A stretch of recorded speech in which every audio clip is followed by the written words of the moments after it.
Hey there everybody, and welcome to the channel. I'm your host, Puborama, and in today's video, we are going to be taking a look at the newest sports car added into Grand Theft Auto Online, the Bravado Gauntlet Hellfire.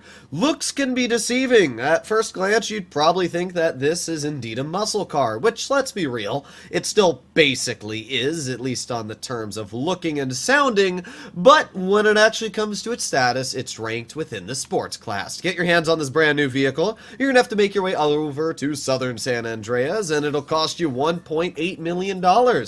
In today's video, I'll be fully upgrading this car, showcasing all the customization it has going for it, and then we're gonna bring it over to the track and see how its top speed and performance is. So let's get straight into it!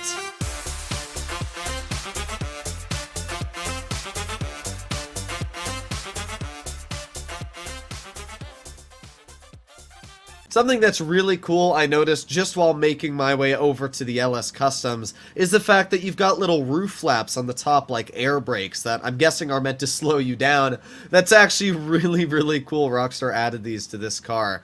Alright, well, here we are at Los Santos Customs. Let's see the upgrades and choices we have. I'm hoping there's a lot of upgradability, because that's something I always look for when it comes to a new car.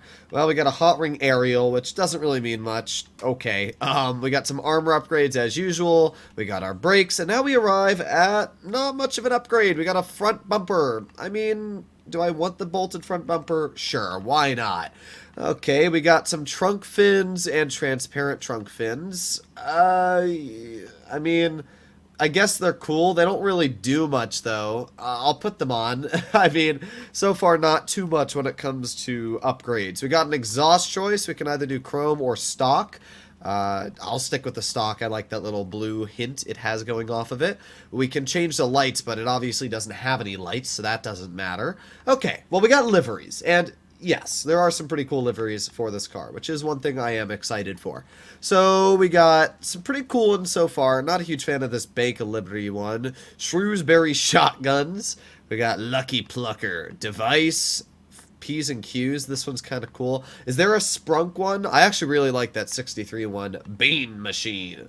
LS Air Force, we got the Jock Cranley, Big Logs, we got Flint Tools, Globe Oil, Righteous Slaughter, that one's pretty cool. We got LTD Gasoline, Logger Light, Cover Up Paints, and Rain. Wow, there's a lot. There's still like 7 more to go. We got Mine Mock, E-Cola. Come on, give me my Sprunk one. We got Auto Exotic. I'm actually a big fan of this one. We might do this. We got Weasel Network, Burger Shot. Yes, Sprunk Extreme, I'm putting it on already. We got Ragarum, Power Metal, and that appears to be all when it comes to customization with this vehicle. We all know I gotta go with Sprunk. You don't have a choice. It's just Sprunk is love, Sprunk is life. I think that this customization actually looks pretty good on the vehicle. You always gotta go with Sprunk, so yeah, this is what I'm going with. I think all of my Hot Ring vehicles have some sort of Sprunk livery at this point, which is pretty dang sweet. We got some roof fins we can do, either transparent or just normal. I actually think it looks better just being a black line there. Again, not much customization.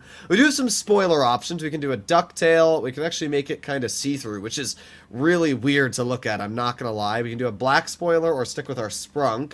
Honestly, there's not much when it comes to terms of spoilers, but putting on an upgraded spoiler will make the handling better, so I'm going to stick with, we're just going to do the GT spoiler. I think that gets the job done. We're going to lower the suspension, we're going to put on race transmission, we got turbo, and all that's left is wheel type, and I'm obviously going to leave the stock rims on it. They look absolutely epic as is, so we're just going to put bulletproof, and we got some window tints we can do, but that's it. Really, in terms of customization, I can't say there's much. Like a solid 4 out of 10 I'd be willing to say. There's really not anything crazy when it comes to customization on this vehicle. But overall looks, I will say, the car still looks absolutely amazing. I mean, Rockstar did a great job on the liveries. There is 31 liveries in total, and I think all of them look great. Plus, the vehicle itself just looks absolutely epic. I definitely have to say this car is a solid 10 out of 10 on appearance. But now we arrive at the most important part of today's video. How does it drive? Let's start off with this vehicle's top speed. I'm hoping that the Hotring is very fast, but there's really only one way to find out. Acceleration, this car is really, really quick. I mean, look at that. We're already up to 110. Holy, up to 120? Okay, this car seems to be pretty fast, I'm not gonna lie.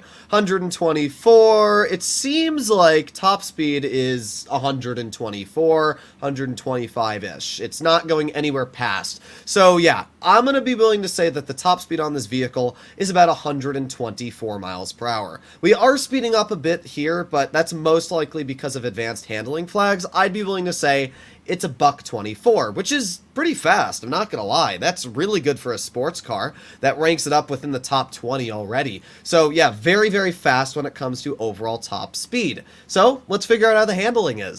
Usually, I like to look for a car that has not only speed, but handling hand in hand. Because obviously, if you're going really fast, but you can't turn, it's not going to be all too helpful in the majority of situations. But if you can not only have speed and acceleration, which we've already seen this vehicle has, but also good handling, then it makes for a great car. So in front of you, we've got a pretty stock standard course throughout the city. Gives you a good idea of how the car is going to drive against normal traffic in a day. And as well, we're going to see how well it can do this lap. So let's do it. Stopwatch started. Full speed ahead. Starting off, we're going to wait for a clearing and we're going to cross this divider. Okay, perfect. Not too bad. Alright, let's full speed ahead. As I said, the great thing about this vehicle is that acceleration, which is going to be super helpful on the early parts of this course because we're able to accelerate really, really quickly. Alright, let's cut through here. Not too bad, but I will say that I already noticed its grip is a bit weird. Braking's pretty good, though. I will say that felt really solid on braking overall.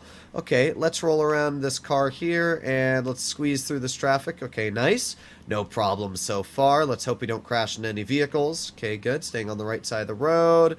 Okay, all good. Squeeze through traffic here. Okay, not too bad so far. Let's slow down a bit so we can make it around this corner. Oh, yeah, the handling's a bit weird while rolling uphill, I will admit. Its grip is, it's not the best. I have to slow down a lot because I'm worried I'm going to lose grip or not be able to turn. So, oh, yeah, you can definitely see that there. Like, we're not even going that fast. And normally the uphill part is quite easy for a lot of cars, but this vehicle, it's definitely struggling on overall handling here. Oof, okay. We're all good. Let's hug this corner tight so we can keep our speed throughout. Okay, pretty good. We're at 1 minute and 20 seconds so far, and we're starting our downhill portion of the course. This is where we're going to need that good cornering capability, which we'll have to see if this vehicle carries or not. Okay, let's slow down a bit through here. Not too bad, but oh boy, yeah. I'm going to be real. The Gauntlet Hellfire is not a vehicle that's going to be good on handling. It's not bad, but it's, oh man, it's not good either. You can see a lot of these corners I have to slow down a lot, and the car just really, really struggles, which is surprising, to be completely honest. I would have expected a vehicle like this to be very good on handling, because at the end of the day, it's a NASCAR, which, you know, relies on cornering and stuff like that. Heck, NASCAR is just one big corner. But unfortunately, it appears that this vehicle is not incredibly good at that cornering. We're at 2 minutes on the clock already, and yeah, that is not very good, judging that, as I said, the Emirates was able to get a lap in, what, 2 minutes and 20 seconds? This vehicle is not going to be setting an incredibly good lap time. Now, to be fair, I could have done this lap a bit cleaner here and there, but I don't think it would have changed much. We're at 2 minutes and 20 seconds already, and I mean, just look at that. Even there, we aren't able to turn without hitting the wall. 2 minutes and 30 seconds now. Let's slow down a bit so we can make it around this corner. Okay, let's roll around here. Not too bad, and done. 2 minutes, 38 seconds. Yeah, that's not what I would consider very good on overall handling. That's actually really, really bad. So that's about 20 seconds worse than something like the Emirates. Holy. Yeah, I don't know. This vehicle just doesn't handle well on these sharp corners. You got to slow down so much so that you don't go off the road, that you're literally having your speed on most situations. I mean, the vehicle's good on acceleration. So if you're going for just straight line speed, this vehicle's great. But if you're going for overall lap time, this is not a vehicle I would keep your eyes open for. But at the end of the day, it's only $1.8 million, and the car still looks really, really cool. So I can't really say too much negative for the Gauntlet Hellfire. It's just not a vehicle that's going to feature great handling. Hopefully you enjoyed today's video, and if you'd like to see more like it, please consider smashing that subscribe button down below. I'll see you all in the next one. Bye-bye.